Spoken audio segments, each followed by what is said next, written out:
자, 제8장 수익 계정 보도록 하겠습니다. 자, 제8장과 제9장의 내용은 굉장히 단순하기 때문에 여기에서는 이러한 계정 과목이 있구나 이 정도만 공부하시고 가벼운 마음으로 넘어가시면 되겠습니다. 자, 수익이라고 하는 것은 경영활동에서 발생하는 경제적 효익의 총유입을 말하며 자산의 증가 또는 부채의 감소로 나타난다. 자, 결국에 기업이 영업활동을 통해서 수익이 발생하는 경우에는 그 수익은 결국에는 자산의 증가 또는 부채의 감소로서 결국 순자산, 다른 말로 자본의 증가를 가져온다는 것을 얘기하고 있습니다. 자, 수익의 분류는 매출액이 있고 영업 외 수익이 있는데 매출액이라고 하는 것은 상품을 판매하거나 제품을 판매하거나 아니면 용역을 제공하거나 라고 하는 기업의 주된 영업활동에 의한 수익을 매출액이라고 하는 것입니다. 자, 제가 회계원리 강의를 함에 있어서 빵 회사를 자꾸 예시하고 있는데 자, 빵을 만들어 파는 회사라면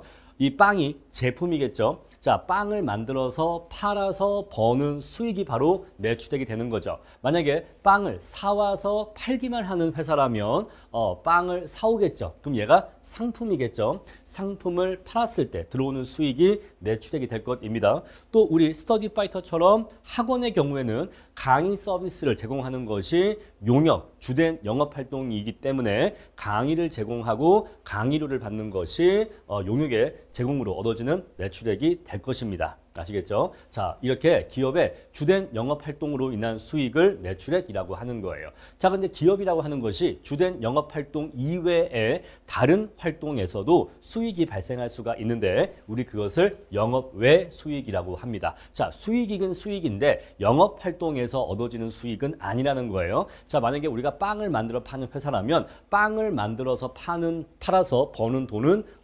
영업수익이지만 즉 매출액이지만 빵을 만들어 파는 것 외에 그 이외에 얻어지는 수익은 영업 외 수익이 되는 겁니다. 자, 예를 들어서 배당금 수익, 임대료 수익, 유가증권 처분이익, 유형자산 처분이익, 자비이익 이런 것들은 영업활동이 아니라 그 이외의 활동에서 얻어지는 것이기 때문에 우리 이런 것들을 영업 외 수익이라고 한다. 이렇게 정리하시면 됩니다. 자, 수익을 인식할 때는요. 자, 첫 번째 내가 상품을 매출한 다음에 대신 현금을 받는 경우에는 내가 수익을 얼마나 벌었다라고 인식할 수 있냐면 내가 받는 현금액의 크기로서 측정할 수가 있다는 거예요. 자, 빵이 이렇게 있습니다. 자, 빵이 이렇게 있는데 내가 이 빵을 팔고 예를 들어서 1만 원을 받았어요. 그러면 나의 수익이 얼마입니까? 내가 받는 현금액인 1만 원으로 측정하면 된다 이 얘기예요. 어렵지 않죠? 이건 너무 당연한 거고요. 자, 근데 두 번째를 보세요. 자, 대가를 현금 이외의 자산으로 받는 경우라고 나와 있습니다. 자, 빵을 한 개 팔아요. 굉장히 디테일이 장난 아니죠. 자, 빵을 한 개 팔았는데 여기에 대한 대가로 뭐를 받았냐면은 뭐라고 할까요? 뭐 노트 한 권을 받았다라고 해볼게요. 스프링 디테일 장난 아니죠. 자, 이렇게 노트 한 권을 받았다. 자, 빵을 한 개 내가 팔았는데 대가로 현금을 받는 게 아니라 노트를 받았다라고 하면은 난 대체 수익을 얼마로 인식해야 되는 거야? 자, 이랬을 때는요. 취득한 자산의 공정가액으로서 측정이 됩니다. 자, 공정가액에 대해서는 기본 강의 때 조금 더 자세하게 말씀드리겠지만 그냥 뭐 시가, 뭐 시장 가격 정도라고 그냥 이해하시면 되겠습니다. 자, 일단은 이게 얼마짜리 물건인데 정도로 이해하시면 되겠어요. 만약에 이 공책이 하나에 9,000원짜리다 라고 한다면은 이때는 수익을 9,000원으로 인식하면 된다 이 얘기입니다. 아시겠죠? 다음에 세 번째, 상품이나 제품을 판매한 후에 애누리, 반품, 매출 할인 이런 것들이 발생한 경우에는 나는 수익을 얼마로 인식해야 되느냐라는 것인데 자, 내가 빵을 하나 팔고서 10,000원의 수익을 인식하려고 하는데 자, 매출은 일단 10,000원인데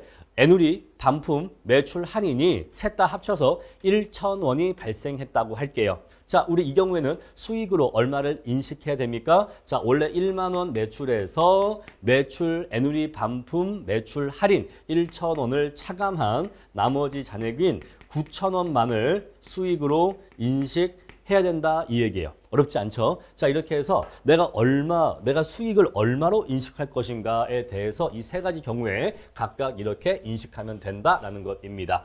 다음에 수익의 인식 기준인데 수익의 인식은 실현주의에 의해서 인식한다라는 거 이미 말씀드렸어요. 자, 실현주의라고 하는 것은 발생주의 내에서 조금 더 엄격한 기준을 적용하는 거다라고 이해하시면 되겠어요. 자, 그래서 기업은 언제 수익을 벌었다라고 인식할 수가 있냐면 수익 획득 과정이 완료되거나 실질적으로 거의 완료가 되어야 한다라는 것입니다. 자, 그래서 이것은 기업이 고객한테 수익을 인식하기 위해서 기업이 이행하여야 할 의무가 있겠죠. 기업이 이행하여야 할 의무, 이 의무를 사실상 거의 다 완료했을 때 바로 그때라고 이해하시면 돼요. 기업이 돈을 받기 위해서, 돈을 벌기 위해서 기업이 이행해야 될 의무가 있는데 그 의무의 이행이 거의 완료되었을 때 그때 수익이 실현되었다고 보면 되는 겁니다. 자, 이거를 이렇게 한번 이해해 보세요. 자, 내가 식당에 갔습니다. 저 같은 경우에는 약간 개인적인 여담입니다만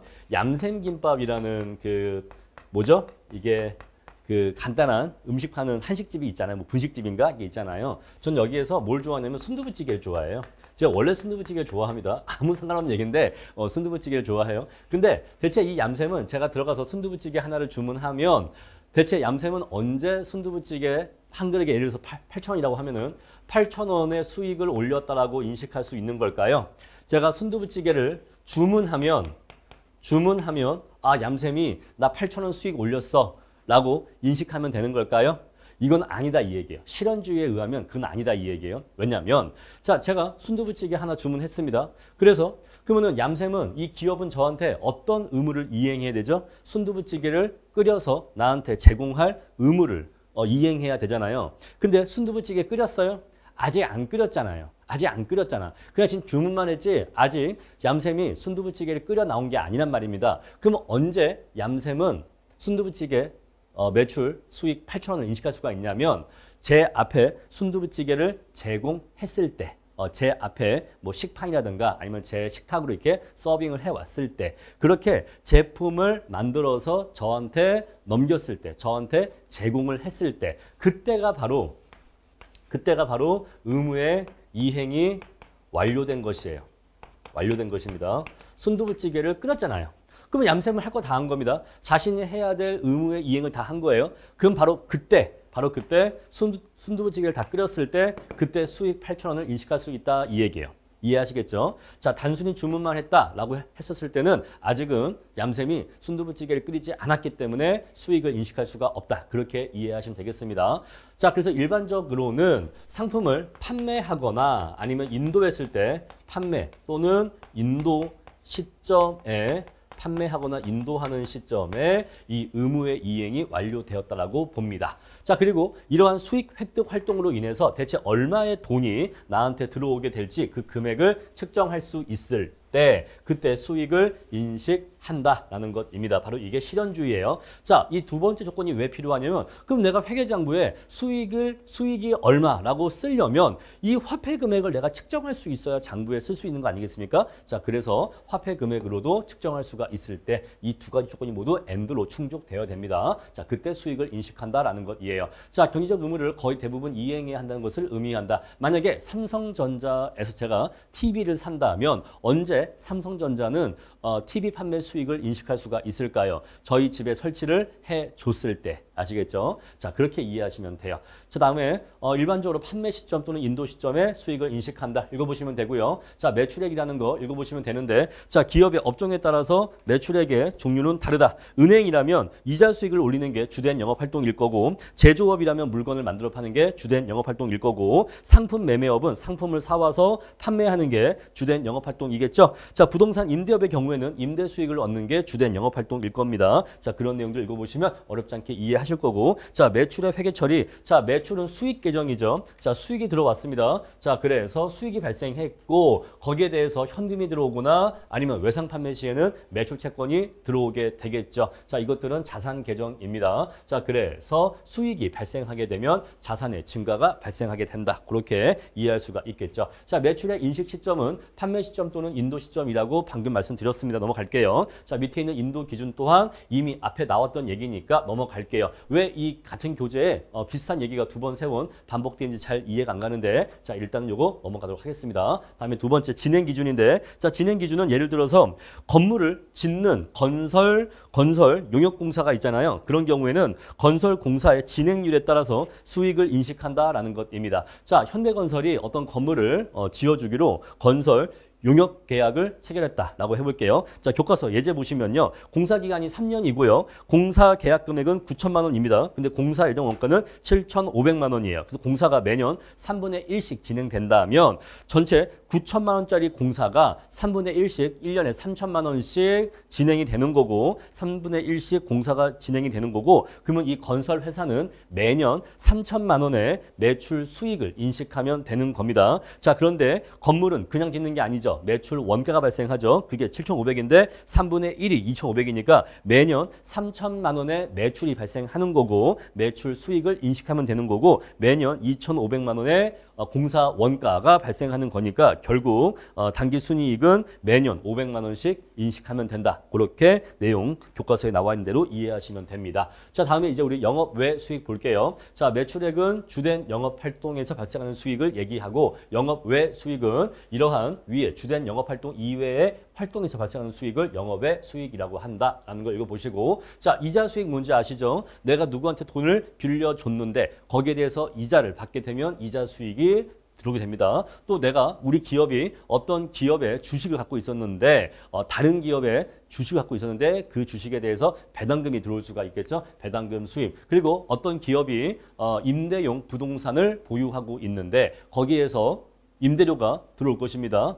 따라서 역시 임대료 수익이 들어올 수가 있겠죠. 자, 그리고 어떤 기업이 갖고 있는 주식이 있는데 이 주식을 팔 때 시세 차익이 발생할 수가 있는데 역시 이것은 유가증권 처분 이익이라고 해요. 예를 들어서 스터디파이터가 삼성전자 주식을 갖고 있었는데 5만 원에 매입했는데 7만 원에 매각했다, 처분했다라고 하면은 한 주당 2만 원의 유가증권 처분 이익을 얻게 되죠. 그런 내용입니다. 자, 외화 나오는데 우리 외화와 관련된 거는 넘어갈 겁니다. 아시겠죠? 감정평가사 시험 범위하고 이 외화 관련 내용은 굉장히 관련성이 멀어요. 시험에 안 나오나요? 나와요. 나오지만 이 외화 관련 파트는 강의를 생략하고 넘어갈 것이니까 역시 여러분들도 이 외화 파트는 공부를 하실 필요가 없다. 그 말씀 드리겠습니다. 자, 우리 외화 파트는 어려워요. 어렵고 노력 대비해서 아웃풋이 적습니다. 그러니까 얘는 버릴 거예요. 다음에 유형자산 처분 이익인데 갖고 있는 토지나 기계를 팔았을 때 돈을 벌 수가 있겠죠. 우리 그런 것들을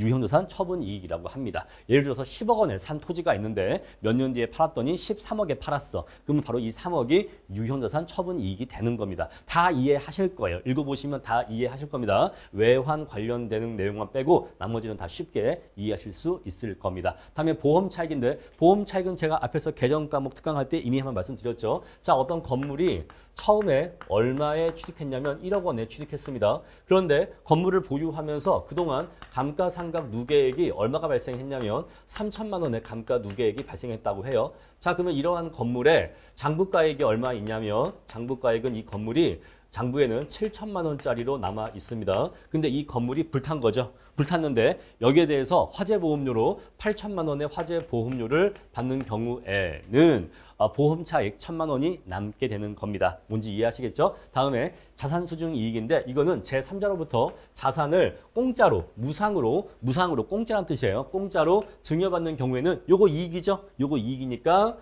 우리 그것을 자산 수증 이익이라고 합니다. 자, 반대로 자, 우리가 다른 사람한테 채무가 있었는데 그 사람이 야, 갚지 마. 갚을 필요 없어. 라고 합니다. 그러면 그 채무를 면제받는 경우에는 그 면제받는 금액만큼 이득을 보게 되기 때문에 우리 이것을 채무 면제 이익이라고 해요. 마지막 자비익인데 자비익은 정말 중요하지 않아요. 요건 예를 들어서 뭐 재활용품을 팔았다거나 뭐 폐지를 팔았다거나 뭐 그런 것들을 얘기하는데 중요하지 않습니다. 요건 넘어가도록 할게요.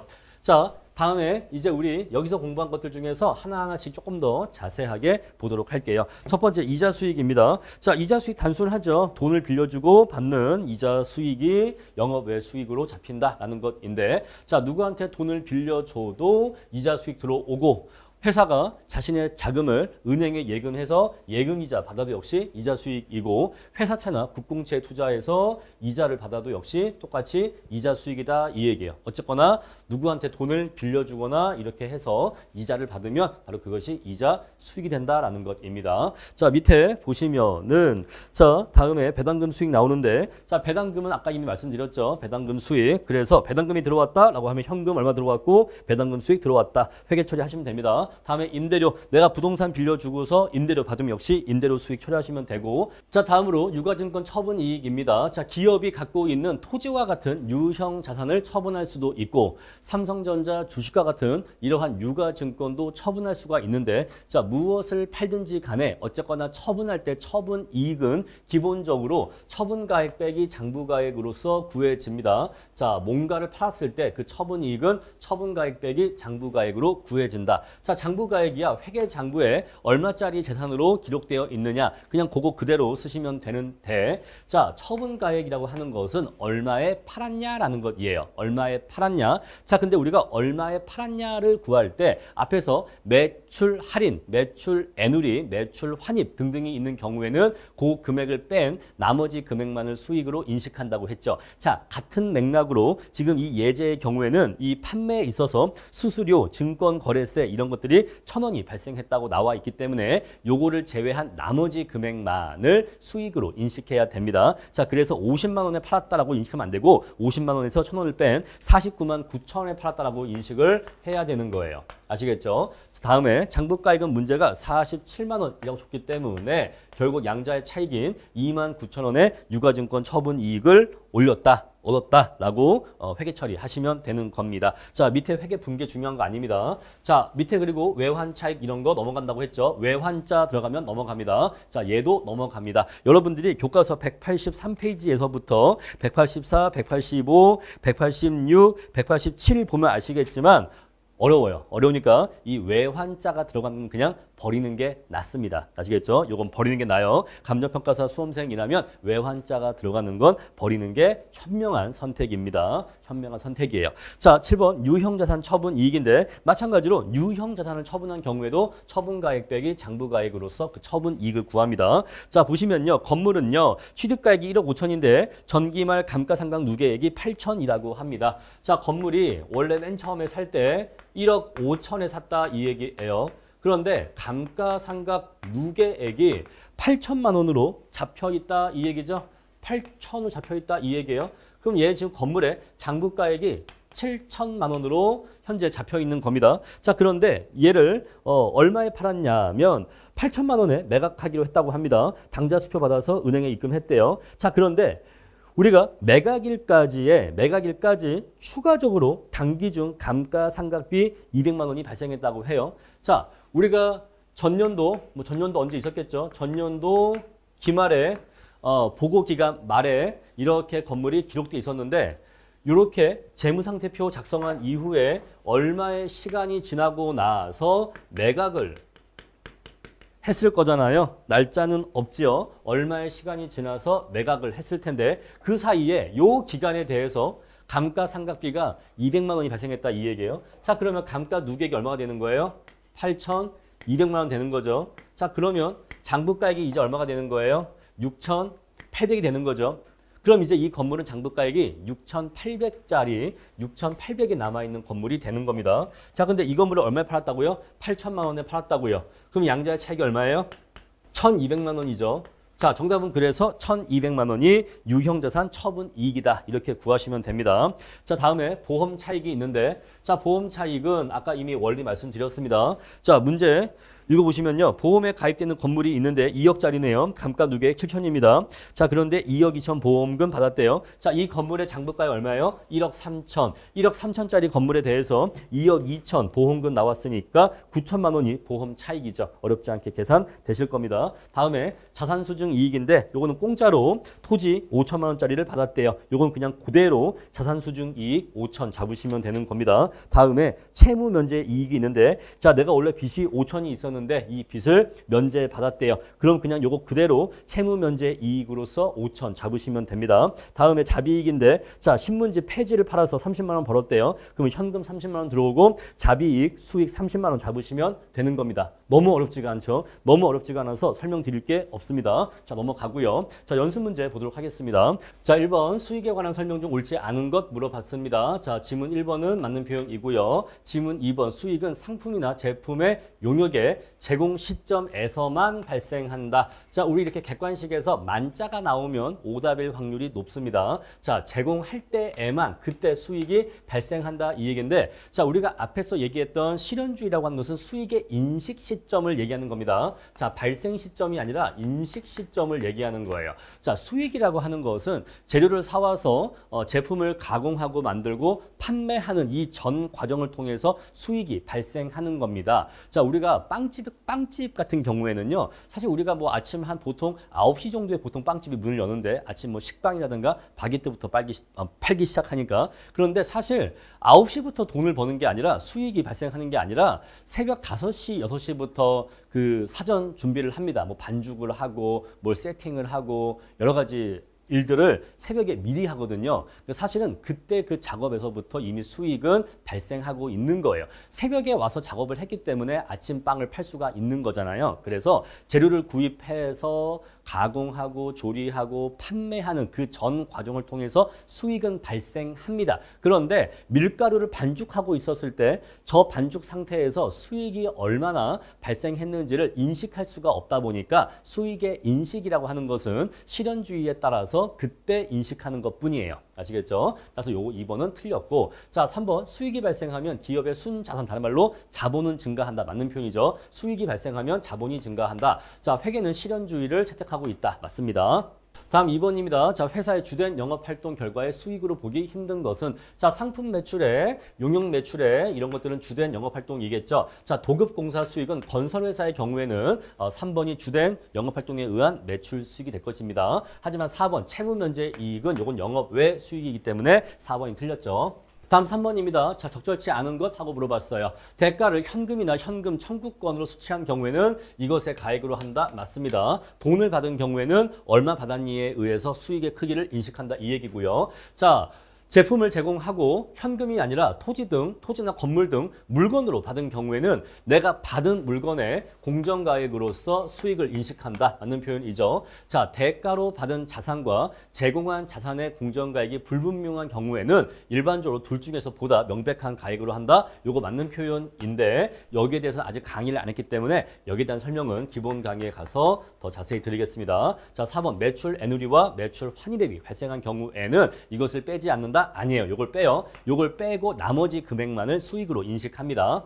다음 4번입니다. 자, 매출을 인식하여야 하는 시기는 언제이냐? 자, 우리 회계 기준은 판매 시점 또는 인도 시점을 매출을 인식하니까 정답은 너무 쉽네요. 정답은 3번이네요. 다음 5번입니다. 자, 매년 12월 31일이 결산일인데 자, X 1년 10월 1일 날 건물을 임대하고 1년 뒤인 이때 임대료를 10만 원 수령하기로 하였다면 각각 귀속될 수익은 얼마냐 요 얘기입니다. 자, 요렇게 있는데 자, 요렇게 된 거죠. 1년이라고 하는 게 10월 달 10, 11, 12니까 여기가 3개월인 거고 그리고 여기가 9개월인 겁니다. 그렇죠? 자, 그랬을 때 1년 뒤에 10만 원을 수령하기로 했대요. 그 1년에 대해서 10만 원이니까 3개월치가 얼마이냐면 이게 25,000원이네요. 그죠? 이게 25,000원. 여기는 25,000원, 여기는 75,000원. 이렇게 해서 1대3, 1대3 하면 총 10만 원 나옵니다. 자, 따라서 이때는 25,000원, 이때는 75,000원 인식하는 게 올바르겠죠. 정답은 2번입니다.